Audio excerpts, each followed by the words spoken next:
No, I will not explain. I will not give an explanation because it will entail that I explain intelligence operations which will compromise officers who do intelligence operations. It will really compromise how they work. So no explanation will be given to the members of the House of Representatives. Oh wait, maliho si Sara Duterte doon sa kanyang palusot na naman. Kasi mga Kojero, unang-una, yung kanyang departamento is not an agency. The primary mandate is national security. Pag-usapan na natin tong susunod na palusot, bagong iyakan na ginawa ni Sara Duterte. Oo. I tried watching yung kanyang press conference kanina kaso walang laman talaga eh. Wala eh. It's practically nothing. Ngayon naiintindihan ko na mga Kojero kung bakit hindi siya nagpunta sa NBI. Kasi wala ho siyang sasabihin. Nagpabiktima lang siya. There's zero accountability, zero transparency. And I will dare say this, 100% palusot and lies. Totoo ho mga Kojero, wala ho siyang ginawa kung hindi magpalusot at magsinungaling. Yun lang ginawa niya. Ilang oras yun? 1 oras at kalahati. Binigyan lang kaming mga content creator na content. Yun ang ginawa ni Sara. Binigyan kami ng content. Kaming mga political commentators. Well, I don't even consider myself a political commentator. Ay siguro political observer. Taga-observe lang tayo. Tingin-tingin lang. Binigyan lang kami ng content. Thank you very much. Kasi ito may sinabi siya kanina na talagang sarap-sarap namang batukan. Papakita ako sa inyo yung kanyang sinabi niya. Sara Duterte will not explain why Piatos and Chippy receive confidential funds. Okay, mga Kojero, eto na.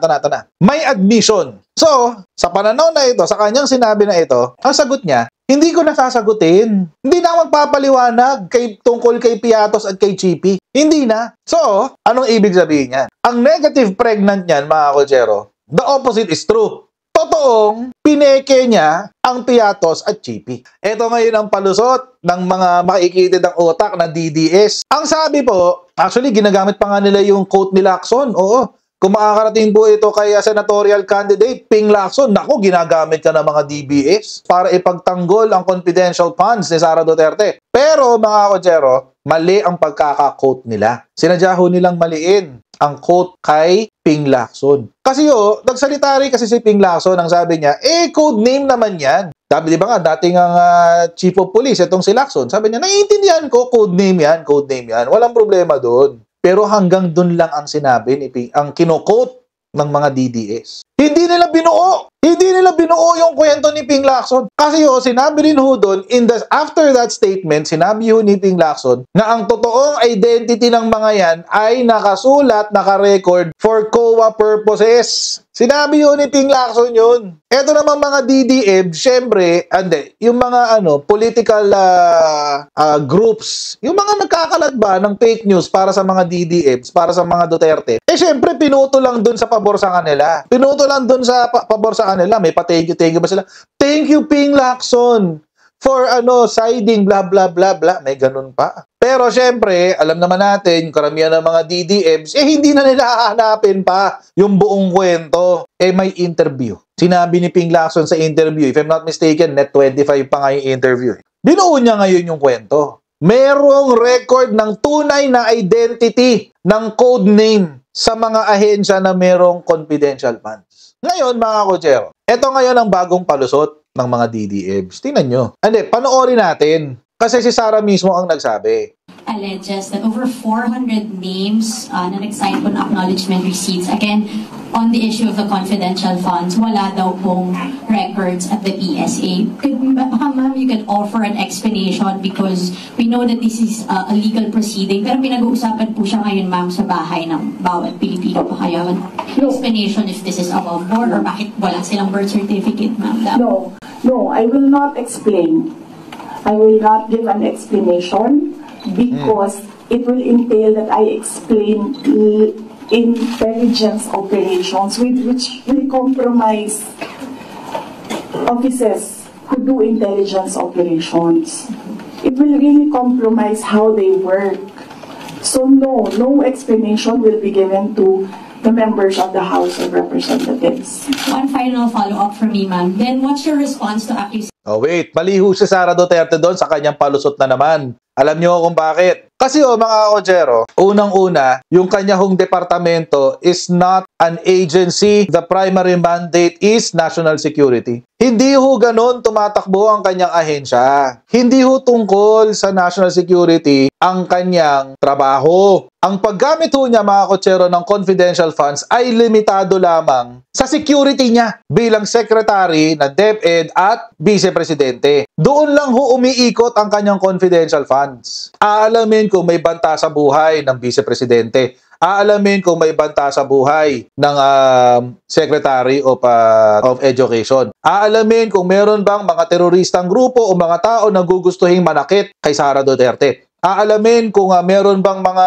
security threats sa mga pupuntahan niya, lalo na ang hilig sa tree planting nitong babaeng to. So aalamin kung meron mga security threats. Yung gasto sa pagbabantay sa kanya, yun ang ginagastosan ng confidential funds. So mga kotsero, yung palusot niya will not hold water. Hindi hululusot yan. Yun o yun. So anong national security issue ang makokompromiso? Pag sinabi kung ano yung identity ng Mary Grace Piatos, nung Kokoy Villamin, wala akong national security issue unless presidente na siya. Magiging national security issue ngayon ang safety ng presidente. Huwag ka kasing mag-assume, Sara Duterte, na presidente ka na. Habang tumatagal, palayo ng palayo ang pangarap mong maging presidente. Ano kasi yun? O, tuloy natin yung kanyang statement. That an office like the DepEd and the OVP have no jurisdiction naman to have these confidential funds that are spent for national security. Well, the confidential funds was the first transfer of confidential funds was from the office, from the contingent funds to the office of the Vice President, and this was approved by the office of the President. The next year, confidential funds was 2023. We submitted it to the Department of Budget and Management. It was approved by the Department of Budget and Management, and therefore it implies that it was approved by the Office of the President because it was included in the National Expenditure Program, the NEP. So, and then it was approved by Congress as well. The only reason why we did not use the confidential funds in the fourth quarter for both offices because I was already planned by a friend inside the House of Representatives that they will attack you using confidential funds.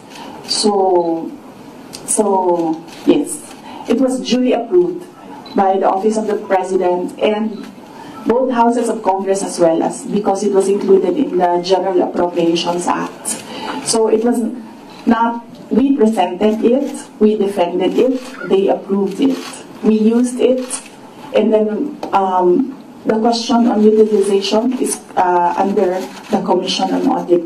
That is how the system works. They cannot use or they cannot twist the system according to their personal interests. Ayun, I love it. I love na sinabi ni Sara Duterte na they cannot use the system or they cannot twist the system to serve their own interest. Tama ho siya doon. Tapos next time sa VP Sara, harap ka sa salamin, saka mo sabihin niya. Don't twist the system para ilusot ang iyong sarili sa issue ng confidential funds. Kasi ganun ang nangyayari ngayon. Ganun ang nangyayari ho ngayon, mga kotsero. Bakit ka nagpapalusot ngayon at maisasangkalan mo ang presidente para ilusot ang iyong sarili sa kumunoy kung saan mo nilagay ang iyong departamento? Ito ho kasi mga kotsero Simple lang naman yung tanong, saan mo ginastos? Alam niyo yung sagot niya? Binigyan ako ng pera Ganun no, mga kotsero. Ganun klase ang pangit, di ba? Ang baboy nung sagot. Binigyan ako ng pera Aprobado ng Pangulo yung pera